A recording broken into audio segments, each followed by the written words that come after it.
السلام علیکم ورحمۃ اللہ وبرکاتہ۔ بہت وقت پہلے کی بات ہے، ایک مرتبہ پنجاب کے ایک علاقے میں جانا ہوا۔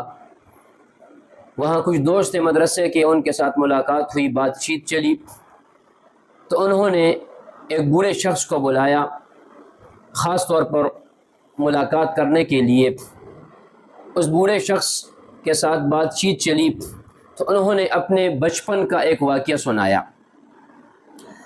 اور واقعہ سن کے میں بھی حیران رہ گیا کہ ایسے لوگ بھی دنیا میں موجود ہیں۔ انہوں نے کہا کہ اس علاقے میں بہت بڑا چودھری تھا، اور جس کی کئی مربوں پر مشتمل زمین تھی۔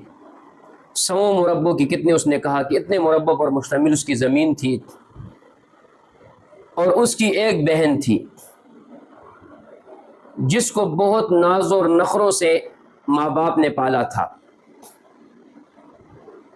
جب وہ بہن جوان ہو گئی اور خوبصورت بھی تھی تو اس کے رشتے آنے لگے۔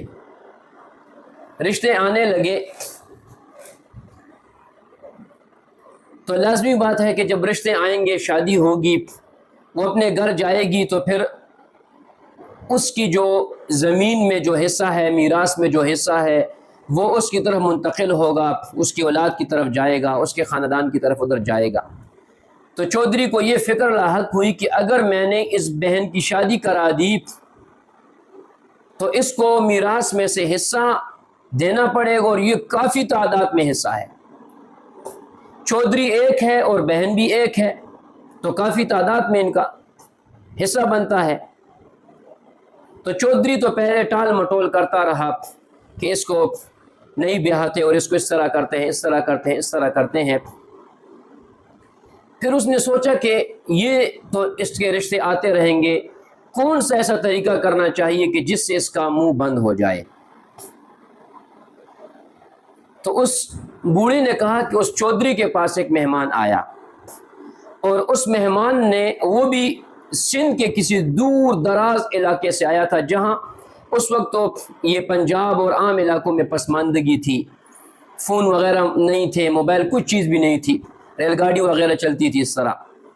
اس نے کہا کہ ہمارے علاقے میں یہ جو رواج ہے کہ جو چودھری ہوتا ہے وہ ڈیرا ہوتا ہے، اور اس کی بہت سی جو ہے نا زمینیں اور جائیدادیں ہوتی ہیں، اور ان کی جو بہنیں ہوتی ہیں تو وہ اس کو نہیں بیاہتے، بلکہ اس کو کہتے ہیں کہ تم بہت بڑے خاندان کی ہو، تمہارے جوگا اس دنیا میں کوئی بھی نہیں ہے، اس علاقے میں کوئی بھی نہیں ہے، تو ہم تمہاری شادی قرآن سے کرتے ہیں۔ میں بہت حیران ہو گئی یہ بات سن کر۔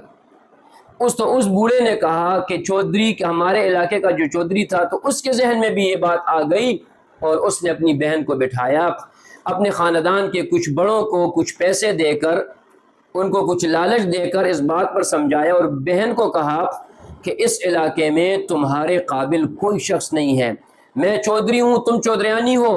تو اس لیے انہوں نے قرآن کو بلایا، قرآن لایا گیا، رکھا گیا، اور کسی جیسے عام طور پر علماء تو تھے نہیں، عام کوئی مولوی ہوتا تھا جو نماز وغیرہ پڑھا دیتا تھا، یا نکاح وغیرہ پیسے میں سے دے کر، کوئی علم وغیرہ وہ نہیں تھا، تو وہ بھی چودھری کے زیر اثر ہوتے تھے۔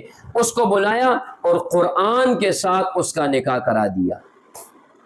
تو ساری زندگی اس نے قرآن کے ساتھ گزاری کہ بس میرا اس کے ساتھ نکاح ہے۔ یہ جہالت کی انتہا تھی۔ پھر جو ہے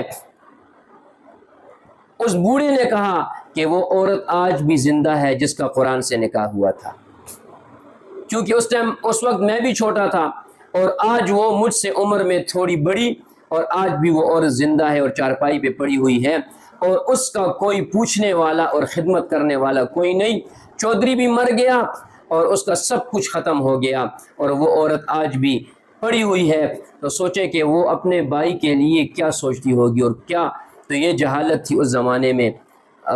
یہ عجیب سا واقعہ لگا تو میں نے کہا چلو آپ کو بھی سنا دوں۔